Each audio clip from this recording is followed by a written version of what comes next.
Hello mga Lodi! For today's video po, tatalakayin natin mga Lodi kung paano palakasin or pabilisin yung ating internet connection gamit yung ating mga data. Na problema ba kayo Lodi sa inyong area kasi mahina ang signal? Ngayon mga Lodi, pwede natin palakasin yung signal sa iyong cellphone. Meron lang tayong gagalawin sa ating settings o i-add na settings doon sa ating cellphone, mapapabilis na ang signal or mapapalakas na ang signal ng ating mga cellphone mga Lodi. Maganda to mga Lodi kung mahilig kang maglaro sa inyong cellphone, mawawala ang lag ng inyong cellphone kasi bibilis yung ating internet connection. Gusto nyong malaman mga Lodi kung paano mapabilis ang inyong signal, mapalakas ang signal at mapabilis ang internet connection? Tara, let's go! Samahan niyo ako sa aking tutorial mga Lodi. Ang una mga Lodi, click natin yung settings ng ating cellphone. Ayan po mga Lodi, hanapin lang natin settings, click natin yan. And then mga Lodi, hanapin natin connections. Ayan, dyan sa connections mga Lodi, minsan sa ibang model ng cellphone, network or internet nakalagay dyan mga Lodi. Kung saan nakalagay dyan yung ating Wi-Fi, Bluetooth at saka yung SIM card. Okay? Ayan, click natin yung connection mga Lodi. Tapos under connection, hanapin po natin yung mobile networks. Okay mga Lodi, nakalagay dito mobile networks. Okay? Ayan. Kasi mga Lodi, ang hahanapin natin dito is yung APN or yung access point names. Ayan. Depende sa model ng cellphone mga Lodi. Basta mahanap nyo po yung access point names kasi dyan tayo maglalagay ng settings or setup. Okay? Ayan. Click natin yung access point names. Tapos dyan mga Lodi, kailangan po nating mag-add ng APN or access point names. Okay? Ayan. Click lang natin add sa taas. Ayan. Sa iba mga Lodi, minsan nakalagay dyan plus. Ayan. Depende po. Depende sa cellphone. Okay. Click natin add. Basta mahanap nyo yung APN or access point names tapos add kayo mga Lodi. Okay, click add. Okay, click natin add. Ayan na mga Lodi, nag-add na po siya. Okay, ayan, maglalagay na tayo ng setup or settings dito. Okay, dito sa name mga Lodi, okay, kahit anong name pwede dyan. Okay, depende sa iyo mga Lodi. Okay, let's say, ang ilalagay ko dyan, Marvin. Okay, ayan. Any names po, pwede. Pwede, any names, pwede po. Okay, tapos click natin okay. Ayan na mga Lodi, nakalagay na dito yung name, okay?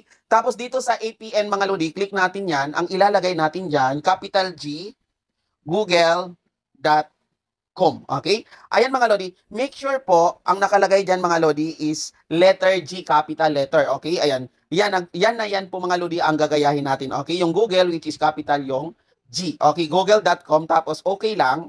Okay, ayan. Make sure po capital yung G mga Lodi. Tapos ngayon mga Lodi, dito sa proxy, sa port, wala tayong gagalawin dyan. Dito sa server, okay? Dito sa server mga Lodi, click natin yan. Tapos ngayon mga Lodi, type natin dyan 1 point or 1.1.1.1. Kailangan po mga Lodi walang space, okay? Kailangan 1 dot, tapos 1 ulit, dot 1.1. Bali, apat na 1.1.1.1 mga Lodi. Tapos ngayon mga Lodi, minsan mga Lodi, yung 1.1.1.1 ay hindi siya mag-e-effect doon sa cellphone mo. Kaya, pwede mong palitan mga Lodi ng 9. Okay, ayan. 9.9.9.9. Ayan mga Lodi. Yan po yung ating server mga Lodi. Again mga Lodi, kapag hindi po bumibilis doon sa 1.1.1.1, dito tayo sa 9. Bali, dalawa lang pagpipilian natin dito mga Lodi ha. Ayan, observe nyo na lang yung mga cellphone yung mga Lodi kung saan siya mas lalong mabilis ang connection or mas mabilis. Ayan, kailangan po nating i-observe mga Lodi, okay? Ayan, again po, 9 or 1 lang yung pwede natin sa server. Okay, depende po sa area nyo kung alin yung mas mabilis, okay? Click natin okay kapag naset na yung server. And then mga Lodi sa baba, okay, yung MMC, okay, wala na tayong gagalawin dyan. MNC, wala na po. Ang gagalawin natin dito mga Lodi, itong APN protocol. Ito. Click natin yung APN protocol. Tapos make sure po ang mas-select natin dito is yung IPv4. Okay, click natin IPv4. Okay, tapos dito din po sa APN roaming protocol ay IP4 din po. Okay, set natin IPv4. Okay, click natin yan. Ayan, tapos ang may gagalawin pa tayo dito mga Lodi, dito sa bearer. Okay, dito sa bearer, okay, click natin yan. Tapos, ayan mga Lodi, okay, once yung signal mo mga Lodi is naka HSPAP lang or HSPE plus or minsan naka-edge, okay, ang pipiliin natin mga Lodi is unspecified, okay, pipiliin natin unspecified kung ganun yung mga signal mo dun sa area mo. Minsan naka 3G or HSPA lang or yung may plus, tapos minsan naka-edge, okay, ito yung pipiliin natin unspecified. Tapos ngayon mga Lodi, kapag malakas naman yung signal doon sa area nyo, nag-LTE palagi, pwede natin piliin yung LTE. Okay? Alright? Okay, ayan. Ilalagay natin ngayon mga Lodi unspecified since ayun na, medyo mahina yung signal nyo, kailangan nating papalakasin. Okay? Ayan, make sure po unspecified. Tapos, click natin OK sa baba. Okay? Again mga Lodi, yan lang po yung ating isi-settings, okay? Or isi-set up. Ngayon, uulitin ko mga Lodi. Unang-una, dito sa name, any name, pwede. And then sa APN, kailangan po google.com. Kailangan nakaka-capital G yung Google niya. And then mga Lodi, sa server, dalawa lang ilalagay natin dyan. Kapag hindi gumana yung 1, doon tayo sa 9, kung saan po mabilis ang connection. Okay? Tapos, ang next mga Lodi is itong APN protocol. Kailangan naka IPv4. The same time, dito sa APN roaming ay IPv4. Tapos sa bearer naman, kailangan po naka unspecified. Ayan mga Lodi, kapag okay na mga Lodi, save na natin yan. Okay? Ayan, save. Click lang natin, ulitin natin mga Lodi. Click lang natin yung tatlong dot or sa taas dito. Tapos, click save. Okay, click natin save. Ayan na mga Lodi.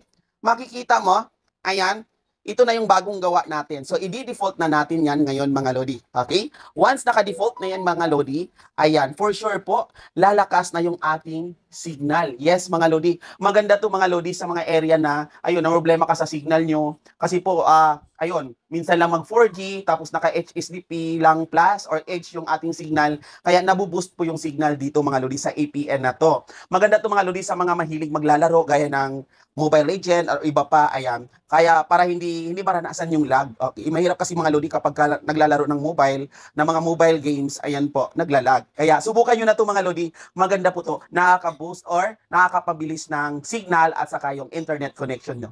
Okay, yan lang po mga Lodi. Sana po may natutunan ka sa akin tutorial. Paki-like, follow, and share na rin po for more videos. Thank you so much po. Bye-bye po.